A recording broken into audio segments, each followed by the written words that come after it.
the second Sunday of Advent, we celebrated and we heard these words for the second reading at the Eucharist from the letter to the Philippians. Brothers and sisters, I pray always with joy in my very prayer for all of you. I am confident of this, that the one who began the good work in you will continue to complete it until the day of Christ Jesus. This is my prayer, that your love may increase ever more and more in knowledge and every kind of perception, to discern what is of value, so that you may be pure and blameless for the day of Christ. As all of you know, Rick Higham passed away Sunday night, and he got to experience the fulfillment of these words. I know that I speak on behalf of all of you gathered here, on behalf of Bishop Liebrecht, Father Fergus, the pastor. I'm grateful that he allowed me to celebrate this funeral mass, Father Mike McDevitt, and all of us gathered here. I know I speak on behalf of all of us.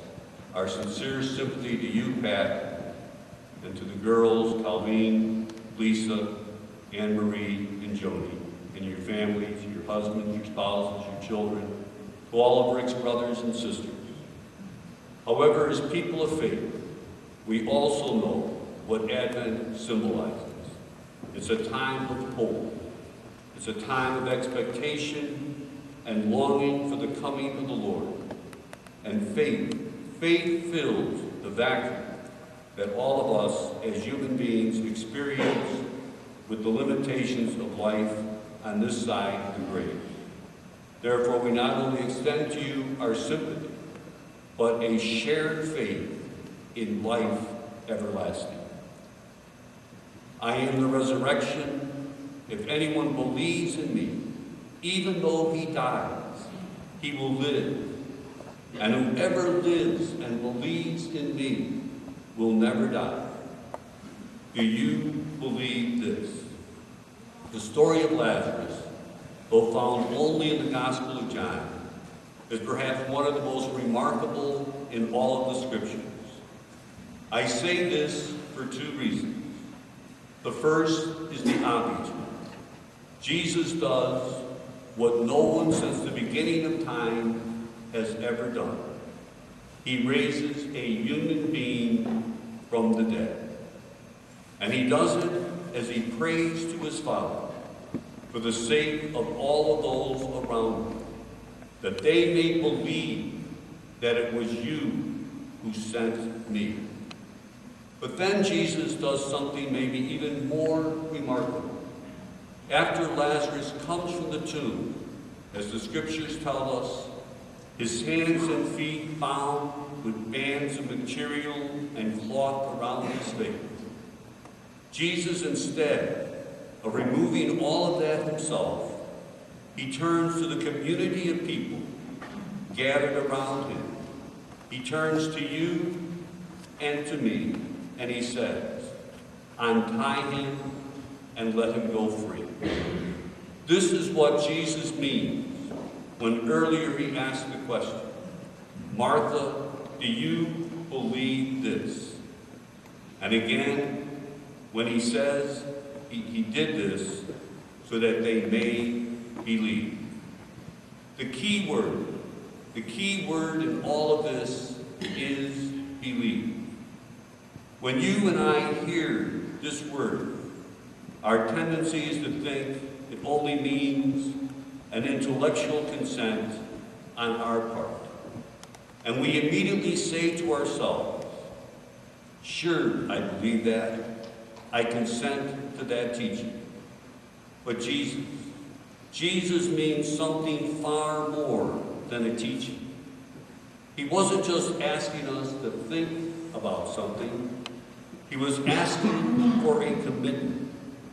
He's asking each one of us to join with him in a mission. And that's why he turns to the community of people, the people of commitment, and he says, you untie him and let him go free. That's the mission That's the mission he's calling all of us to, who say that we believe. The same mission he received from the Father. Feed the hungry. Abandon your pride. Lay aside your sense of self-importance and reach out.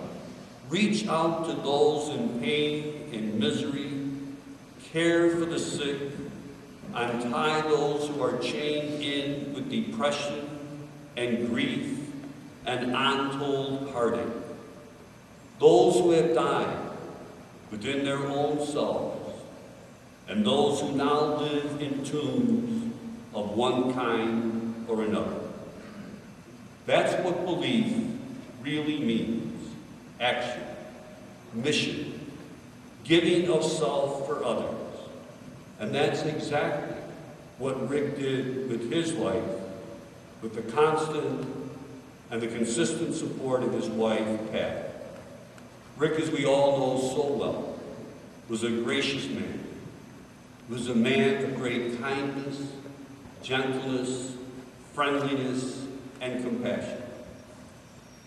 He shared the gift of his life, and he shared his blessings with others. During his life, Rick was a man of deep faith. From going to Mass so often, being present in his church so faithfully every single week, to really living this faith, he made a direct connection between his faith and how he lived his life. He gave tremendous witness to his Catholic faith in so many ways, by how he lived his life as a person of deep faith and prayer, by the great respect that he showed for others, by his involvement with his parish, by his generosity to Catholic institutions, especially to Catholic education, and by being grateful and giving thanks to God for all of his blessings. Rick was always grateful to God for all of his blessings and